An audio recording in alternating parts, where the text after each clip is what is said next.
Fala aí pessoal, tudo bem? Aqui é o Daniel e eu vim dar mais uma aula de matemática para vocês. Então a gente vai continuar aquele estudo de análise combinatória. Só que agora a gente vai falar sobre permutação, permutação circular e fatorial. A aula vai funcionar da seguinte forma. Eu vou começar explicando para vocês o que é permutação, depois eu vou mostrar para vocês o que é fatorial. Em seguida eu vou mostrar algumas ideias interessantes sobre permutação, que é interessante a gente saber. E por último a gente fecha com a explicação do que é permutação circular, beleza?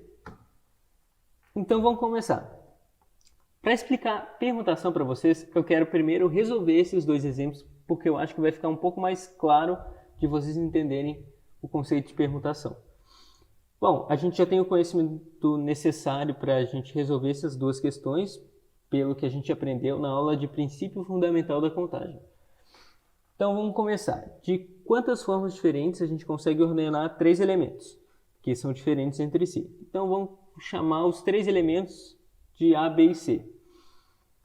Para a gente ordenar eles, a gente vai ter que distribuir eles nessas três casas, de forma que os elementos em cada casa não podem repetir, né? Porque a gente vai estar ordenando os três ali. Então, para a primeira casa, a gente vai ter três possibilidades, que a gente pode colocar qualquer um dos três elementos ali. Para a segunda casa, vai sobrar duas possibilidades, porque a gente já usou um elemento. E com o mesmo raciocínio, a gente vai ver que vai sobrar só um elemento para a última casa. Beleza, então. Então, o número de formas diferentes que a gente pode ordenar esses três elementos é 3 vezes 2 vezes 1, que é igual a 6. Show! Agora vamos para a letra B. Nessa letra, ela está pedindo praticamente a mesma coisa que a letra A. Só que ao invés de ordenar 3 elementos, a gente vai ordenar N elementos. Vai ser um valor genérico de elementos. Então, para fazer isso, como que a gente vai fazer? Bom, a gente tem aí o número de casas, que é um valor genérico. A gente não tem um valor fixo, então por isso eu coloquei o reticências ali. Então, para a primeira casa, a gente vai ter N possibilidades, porque a gente pode colocar qualquer um dos N elementos. Já para a segunda casa, a gente vai ter N-1 possibilidades, porque a gente já usou um elemento na primeira casa. E vai ser assim por diante. Então, vai decaindo N, N-1, N-2, até chegar em 1. Então, no final das contas, a gente vai chegar em N vezes N-1 vezes N-2, até chegar em 1. Esse vai ser o resultado do número de formas diferentes que a gente pode ordenar os N elementos. Bom, já que a gente viu os dois exemplos, permutar é trocar a ordem. Então, vamos pegar ali na letra A. Se a gente tiver uma sequência A, B e C, se a gente permutar essa sequência, a gente vai chegar em uma outra sequência com a ordem diferente. Então, se a gente tem A, B e C e permutar, a gente pode chegar, por exemplo, em BCA ou em CBA. Cada sequência diferente da primeira, a gente vai chamar de permutação. Ou seja, se a gente tem a sequência ABC, quando a gente trocar a ordem, a gente pode chegar em BCA. E BCA vai ser uma das permutações da primeira sequência, beleza? Então, permutação é basicamente essa troca de ordem. Agora eu quero que vocês prestem atenção nesse resultado aí. N vezes N-1 vezes assim por diante até chegar em 1. Esse resultado vai ser bem comum na análise combinatória e por causa disso existe uma operação matemática para simbolizar ele. Da mesma forma que existe a operação matemática soma, multiplicação, vai existir a operação fatorial e ela vai ser representada por um ponto de exclamação. O que vai ser o fatorial? Basicamente, o fatorial de um número, por exemplo, 5 fatorial vai ser 5 vezes 4 vezes 3 vezes 2 vezes 1. Vai ser o produto de todos os antecessores desse número. Então, se a gente pegar n fatorial, a gente vai achar n vezes n-1 vezes n-2 e assim por diante até chegar em 1. Beleza, então agora que vocês viram o que é fatorial, a gente tem que ver uma propriedade que a gente tem que ter em mente, que é quando a gente tiver um número fatorial, por exemplo, k fatorial, e multiplicar pelo seu sucessor, k mais 1, a gente vai chegar em k mais 1 fatorial. Então essa é uma ideia que a gente tem que ter já na mente para não se embolar nas questões, beleza? Agora que a gente já viu permutação, eu vou apresentar uma ideia relacionada a isso, que é o desprezo da ordem. Eu vou querer mostrar na prática para vocês, então eu trouxe esses dois exemplos. Então vamos lá. Uma turma de 10 alunos tem que escolher 4 pessoas para competir em 4 esportes diferentes. Só que cada aluno só pode competir em um esporte.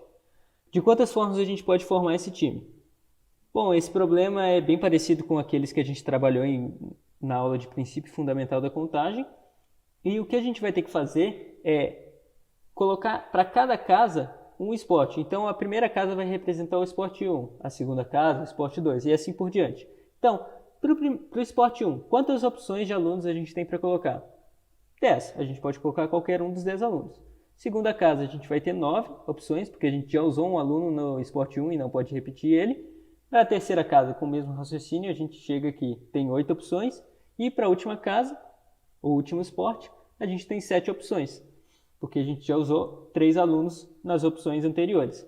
Então a gente chega que a resposta da letra A é 10 vezes 9 vezes 8 vezes 7. Beleza, agora vamos para a letra B e presta atenção porque é nesse exemplo que a gente vai ver a ideia do desprezo da ordem. A letra B vai ter uma condição semelhante da letra A gente vai ter uma turma de 10 alunos e vai ter que escolher 4 pessoas dessa turma para competir. Só que ao invés de ter 4 esportes diferentes, que é o caso da letra A gente vai ter só um esporte. Então a gente vai saber que os 4 alunos que forem escolhidos vão competir no mesmo esporte.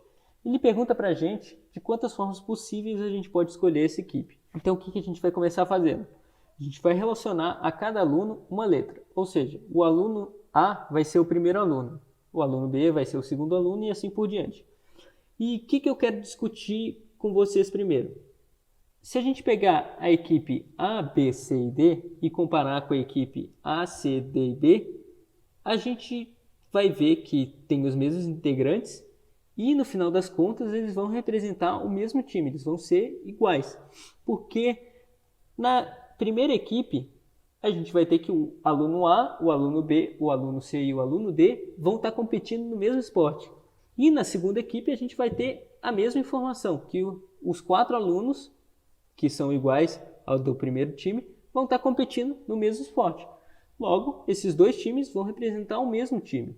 Então vamos para a resolução do exercício. Se a gente adotar a mesma estratégia da letra A gente vai estar considerando o seguinte, que a equipe A, B, C e D vai ser diferente de todas as permutações dela. Só que a gente viu ali no começo que, na verdade, elas vão representar a mesma equipe, porque elas têm os mesmos integrantes e cada uma das permutações vai estar dizendo a mesma coisa, que todos esses integrantes vão estar competindo na mesma equipe. A ordem não vai fazer diferença. Então, se a gente parar para pensar, a gente está contando o mesmo time mais de uma vez. Então, o que a gente vai fazer para corrigir esse erro? Vamos ver quantas vezes a mais o mesmo time está sendo contado. Então, a gente vai ter que contar um número de permutações. A gente viu lá no início da aula que o resultado geral para a permutação de n termos vai ser n fatorial. Então, a gente consegue ver aí que como tem 4 termos, a gente vai ter 4 fatorial permutações possíveis. Então, se a gente parar para pensar na estratégia da letra A gente vai estar contando o mesmo time 4 fatorial vezes. Então, a gente vai ter que pegar o resultado da letra A e dividir por 4 fatorial, para contar o mesmo time só uma vez. Acho que deu para entender, né? Agora na letra C, a gente vai ter uma turma de 10 pessoas, em que a gente vai ter que escolher um corredor, um arremessador e 4 outros nadadores. E a gente vai saber que cada pessoa só vai poder praticar um esporte. Ele pergunta para a gente de quantas formas a gente pode formar esse time de atletas. Bom, se vocês pararem para pensar, essa letra C é uma mistura da letra A com a letra B, porque uma parte do time vai ter a ordem de escolha importando e a outra parte, a ordem de escolha não vai importar. Beleza, então o que a gente vai ter que fazer?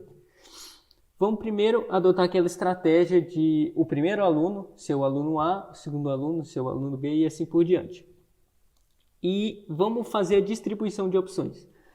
Vamos considerar o seguinte, o primeiro cara a ser escolhido vai ser o corredor, o segundo cara vai ser o arremessador e os 4 caras seguintes a serem escolhidos vão ser os nadadores. Então, vamos parar para pensar. Para o corredor, a gente vai ter quantas opções? 10. Para o arremessador, que é a segunda casa, quantas opções a gente vai ter? 9, porque a gente já escolheu um cara para ser corredor. E para os nadadores, quantas opções? 8, 7, 6 e 5, porque à medida que a gente vai escolhendo, vai diminuindo o número de possibilidades para as próximas casas. Beleza, só que quando a gente faz isso, o que a gente está considerando? A gente está considerando que todas essas equipes aqui são diferentes, mas se a gente parar para pensar, elas são iguais. Porque o que elas estão considerando? Estão considerando que o aluno A vai ser o corredor delas, o aluno B vai ser o arremessador delas, só que ele está considerando que essas equipes de natação aqui, de cada uma dessas equipes, vão ser diferentes. Só que na verdade eles vão ser iguais, porque a ordem dos nadadores não vai interferir, porque todos eles, no final das contas, vão ser nadadores. Então a gente vai ter que desprezar a ordem da equipe de nadadores. Então, uma coisa que eu queria discutir com vocês, essa equipe aqui vai ser igual àquelas que eu apresentei para você? Bom, a gente tem que nessa equipe que eu trouxe para vocês, o aluno B vai ser o corredor e o aluno A vai ser o arremessador. E ainda que ela tenha a mesma equipe de natação das equipes que eu apresentei aqui antes, o corredor e o arremessador vão ser diferentes. Então, o que a gente consegue ver com isso?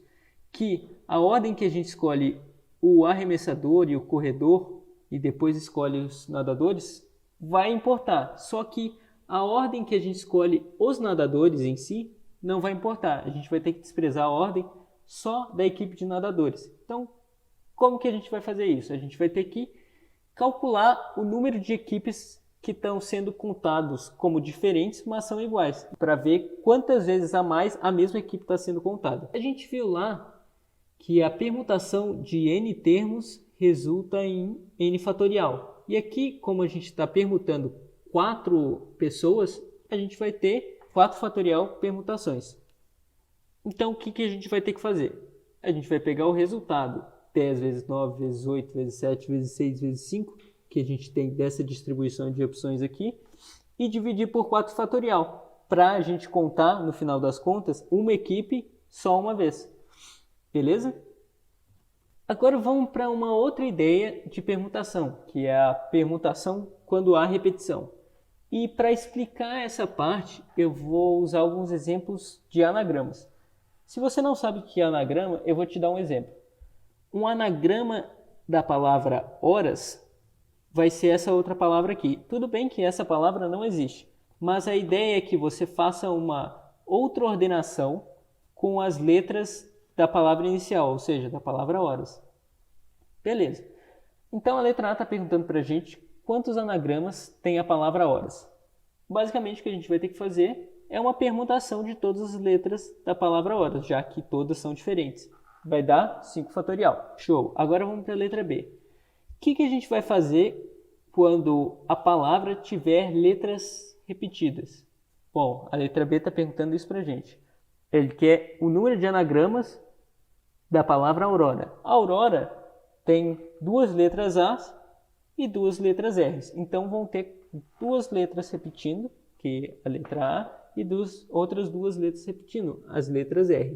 Então vamos calcular primeiro a permutação como se todas as letras fossem diferentes. A gente vai ter 6 vezes 5, a gente vai ter 6 fatorial. Beleza, a gente já tinha visto isso. Só que, o que a gente está calculando quando a gente faz dessa forma? Vamos pegar esse exemplo aqui. A gente está considerando que esse exemplo aqui vai ser diferente do exemplo quando a gente troca as 2 letras A de lugar. Só que não acontece isso. Quando a gente troca as 2 letras A de lugar, vai continuar sendo a mesma palavra. E da mesma forma, quando a gente troca as 2 letras R de lugar, vai continuar sendo o mesmo anagrama também. Então, o que a gente vai ter que fazer? A gente vai ter que desprezar a ordem da permutação que acontece entre as letras A e desprezar a ordem da permutação que acontece entre as letras R, para no final das contas a gente não contar a mesma palavra mais de uma vez. Então a gente vai ter que pegar a permutação que a gente calculou inicialmente e corrigir. A gente vai estar desprezando a ordem das permutações dentro de cada palavra. Agora vamos fechar com com a explicação do que é permutação circular. Bom, vamos pegar um exemplo que a gente já viu, a permutação de 5 termos. O que vai ter de diferente na permutação circular é que a gente vai considerar que o primeiro elemento e o último elemento vão estar um do lado do outro.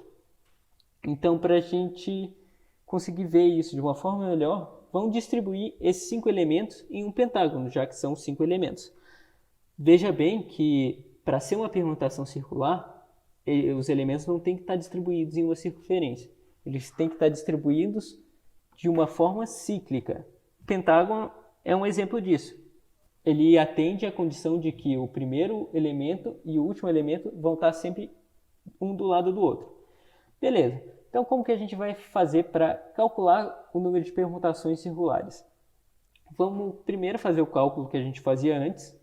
Permutação de 5 termos é 5 fatorial. Só que vamos analisar o que a gente está calculando quando a gente faz dessa forma. Bom, a gente vai estar considerando que todos esses elementos aqui vão ser diferentes, quando na verdade eles vão ser os mesmos elementos. Porque vamos primeiro comparar os dois primeiros termos aqui. O primeiro elemento vai ter uma distribuição e o segundo elemento vai ter a mesma distribuição, só que a figura vai estar rotacionada. Então, a gente vai estar contando o mesmo elemento mais de uma vez, de forma que todos os elementos contidos nessa linha aqui vão ser iguais, só que eles vão estar rotacionados. Então, como a gente está contando o mesmo elemento várias vezes, a gente vai ter que corrigir o nosso cálculo, lembra? A gente vai ter que ver quantas vezes a mais a gente está contando o mesmo elemento e depois dividir. Se a gente parar para ver aí, o número de rotações que a gente pode fazer da mesma distribuição é igual ao número de elementos, que nesse caso é 5. Então, a gente vai ter que dividir o resultado que a gente tinha encontrado inicialmente, que é 5 fatorial, por 5, chegando em 4 fatorial. A regra geral para a permutação circular de n elementos seria a gente fazer a distribuição igual a gente fazia antigamente para permutações sem ser circulares, ou seja, a gente vai ter n fatorial e depois dividir por n, porque n vai ser o número de formas que a gente vai ter de rotacionar a mesma distribuição. E quando a gente divide por n, a gente vai estar corrigindo o erro de contar várias vezes a mesma distribuição. Então, no final das contas, a regra geral para a permutação de n elementos vai ser n menos 1 fatorial. Beleza? Bom, pessoal, foi isso que eu queria passar para vocês dessa parte da matéria. E eu quero deixar um convite para vocês assistirem a próxima aula de resolução de exercício dessa matéria, que eu acho que vai contribuir bastante para a aprovação de vocês.